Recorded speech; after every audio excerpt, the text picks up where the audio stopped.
ফিরে এলাম বিরতির পর। এবার যে খবরে নজর রাখবো, দাড়িভিটে ছাত্র মৃত্যুর মামলার আদালত অবমাননার রুল জারি। অবমাননার রুল জারি হাইকোর্টের মুখ্য সচিব স্বরাষ্ট্র সচিবের বিরুদ্ধে এই রুল জারি। এডিজি সিআইডির বিরুদ্ধেও রুল জারি। 5ই এপ্রিল তাদের আদালতে হাজিরার নির্দেশ দেওয়া হয়েছে। এই নির্দেশ সম্পর্কে আরো জানবো। টেলিফোন লাইনে রয়েছেন আমাদের প্রতিনিধি পীযূষ কান্তি নাগ। পীযূষ কান্তি, কি খবর রয়েছে? দেখো, দাড়িভিটে ছাত্র মৃত্যুর ঘটনার পর কলকাতা হাইকোর্টে একটি মামলা দায়ের হয় এবং সেই মামলা কেন্দ্রীয় তদন্তকারী সংস্থা এনআইএ এর হাতে তুলে দেওয়ার আবেদন জানানো হয়। সেই আবেদনের প্রেক্ষিতে সেই সময়ে হাইকোর্টের বিচারপতি রাজাশেখর মান্ত্রা এনআইএ তদন্তের নির্দেশ জারি করেছিলেন এবং পাশাপাশি দাড়িভিটে নিহত ছাত্রের পরিবারকে ক্ষতিপূরণের নির্দেশ দিয়েছিলেন।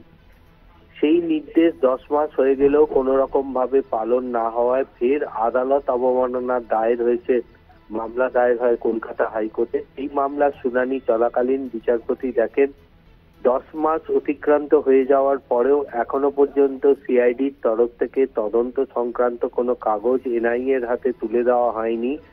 পাশাপাশি ক্ষতিগ্রস্ত পরিবারগুলো এখনো পর্যন্ত কোনো ক্ষতিপূরণ পায়নি।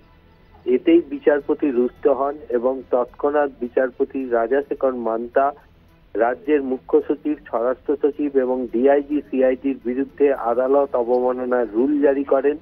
আগামী 5ই এপ্রিল এই তিনজনকে কলকাতা হাইকোর্টে হাজির হয়ে জানাতে হবে যে কেন তাদের বিরুদ্ধে আদালত অবমাননার যে শাস্তি, সেই শাস্তি প্রয়োগ করবে না কলকাতা হাইকোর্ট।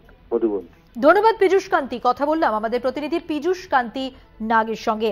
দাড়িভিটে ছাত্র মৃত্যুর ঘটনায় আদালত অবমাননার রুল জারি কলকাতা হাইকোর্টের। রাজ্যের মুখ্য সচিব, স্বরাষ্ট্র সচিব এবং এডিজি সিআইডির বিরুদ্ধে রুল জারি করলেন বিচারপতি রাজাশেখর মান্থা। 5ই এপ্রিল তাদের আদালতে হাজিরা দিয়ে বলতে হবে কেন আদালতের নির্দেশকে মান্যতা দেওয়া হয়নি।